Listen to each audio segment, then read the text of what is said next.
നിങ്ങൾ സനാതന ധർമ്മവാദിയാണോ? ഞാൻ സനാതന ധർമ്മവാദിയാണോ എന്ന് ചോദിച്ചാൽ ഈ സനാതന ധർമ്മം എന്താണെന്ന് ആരെങ്കിലും എന്നോട് പറഞ്ഞു തന്നാൽ. ഓ, അപ്പൊ നിങ്ങൾ എന്താണ്, നിങ്ങൾ എന്തായിട്ടാണ് ഞാനൊരു മനുഷ്യജീവിയാണ്. ഞാനൊരു മതവിശ്വാസിയാണോ? മതവിശ്വാസി ആണോ എന്ന് ചോദിച്ചാൽ അല്ല. എത്തിസ്റ്റ് ആണോ? അവനവന്റെ കർമ്മങ്ങളാണ് അവനവന്റെ സൊസൈറ്റിയോടുള്ള ബാധ്യത അല്ലെങ്കിൽ കമ്മിറ്റ്മെന്റ്സ്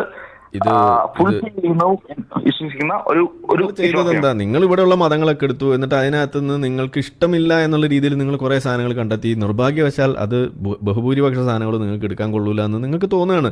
അപ്പോൾ നിങ്ങൾ എന്ത് ചെയ്തു? നിങ്ങൾ അതൊക്കെ അങ്ങോട്ട് ഒഴിവാക്കി.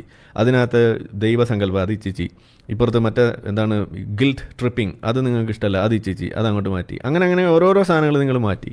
എന്നിട്ട് നിങ്ങൾ അതിനകത്തുനിന്ന് കർമ്മ സിദ്ധാന്തം എന്ന് പറഞ്ഞിട്ടൊരു സാധനം നിങ്ങളിപ്പോൾ കൊണ്ടു നടക്കുന്നു.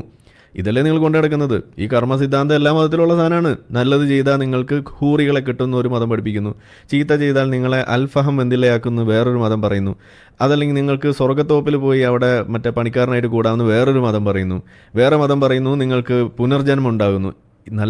അപ്പോൾ ഇതെല്ലാം എന്താണ്? കർമ്മം തന്നെയാണ് അവിടുത്തെ അടിസ്ഥാനം എന്ന് പറയുന്നത്. അപ്പോൾ നിങ്ങളത് എടുത്തിട്ട് നിങ്ങളുടെ വേർഷനിൽ ഒരു സാധനം മാറ്റി ഉണ്ടാക്കി, അത്രയേ ഉള്ളൂ. So you are also doing the same thing. അപ്പോൾ നിങ്ങൾക്കും കോമൺ ഫാക്ടർ എന്താണ്? നിങ്ങളുടെയും കോമൺ ഫാക്ടർ എന്ന് പറയുന്നത് നിങ്ങളുടെ ഇമാജിനേഷൻ ആണ്, നിങ്ങളുടെ ബയസുകളാണ്, നിങ്ങളുടെ ബിഹേവിയറൽ പാറ്റേൺസ് ആണ്.